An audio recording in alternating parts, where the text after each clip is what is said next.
Wow, bóng ôn đó nè. Là nên nhưng mơ ní cứ chia clown phi ti mùi. Hai ní cái bất chia miền bên nãy phép khang mình té nãy ban đó nó bắn vào thò vào sạc bạc mai dương là không khai ta kèo. Hai tí ní phong đáy cứ chia bờ sạp nông chỉ sổ. Đại miền trong ngày pi ti đồng khai ta kéo trâm tay ở 20 km chiêng tay bên nó. Đôi bóng ôn bạn đang là chăng bờ sạp nông chỉ sổ ní cứ thật là không phùm đỏ bố khum rồi viếng sọc sầm rong khai ta kèo. Hai bờ sân chơi bóng ôn vừa đầm na trên pi ti không phân pính. Từ bây giờ pe chiêng mười máu. Sắp thông chỉ số nàyត្រូវបានកសាងឡើងនៅដើមសតវត្សទី 11 ដោយរជ្ជកាលរបស់ព្រះបាទសូរ្យវរ្ម័នទី 1 និងបន្តឡើងដោយព្រះបាទសូរ្យវរ្ម័នទី 2 ប្រាសាទនេះត្រូវបានកសាងឡើងដើម្បីឧទ្ទិសថ្វាយដល់ព្រហ្មញ្ញសាសនាហើយរចនាបថគឺតាមបែបឃ្លាំងនិងបាពួនដូចជាប្រាសាទដទៃទៀតដែលនៅក្នុងសម័យអង្គរដែរប្រាសាទនេះមិនត្រឹមតែជាកន្លែងទេសចរប៉ុណ្ណោះទេក៏ប៉ុន្តែវាក៏បង្ហាញអំពីការគិតអំពីសិល្បៈស្ថាបត្យកម្មផ្សេងៗបើតាមសាលាចារឹកបានបង្ហាញថាប្រាសាទនេះមានឈ្មោះតាមថាប្រាសាទសិរីសូរ្យបពតឬសូរ្យបពតដែលមានន័យថា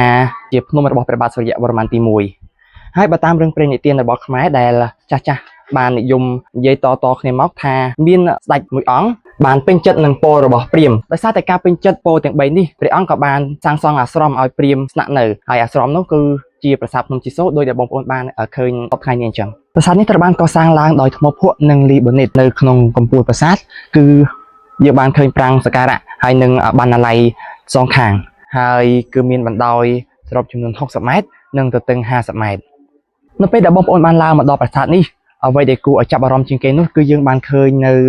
ទីសក្ការៈបូជាមួយកន្លែងដែលបងប្អូនអាចប្រាថ្នាអ្វីគឺបានសម្រេចដោយបំណងនេះគឺជាជំនឿតគ្នារបស់បងប្អូនប្រជាពលរដ្ឋនៅក្នុងខេត្តតាកែវ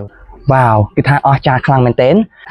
ទីនេះមិនត្រឹមតែជាតំបន់វប្បធម៌ប្រវត្តិសាស្ត្រប៉ុណ្ណោះទេប៉ុន្តែវាប្រៀបដូចជាសៀវភៅមួយដែលបង្ហាញអំពីប្រវត្តិសាស្ត្រខ្មែរដែលបង្ហាញថា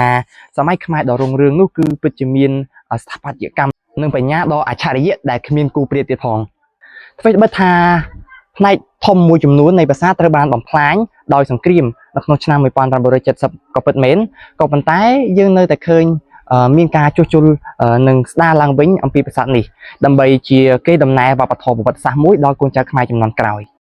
ជាចុងក្រោយសូមគោរពអរគុណបងប្អូនអរគុណដែលបានទស្សនាវីដេអូនេះពីដើមរហូតដល់ចប់រាល់កំហុសខុសឆ្គងណាមួយនៃការបកស្រាយអំពីប្រវត្តិនៃប្រាសាទនេះសូមបងប្អូនខន្តីនិងអភ័យទោសសូមគោរពអរគុណនិងសូមជម្រាបលា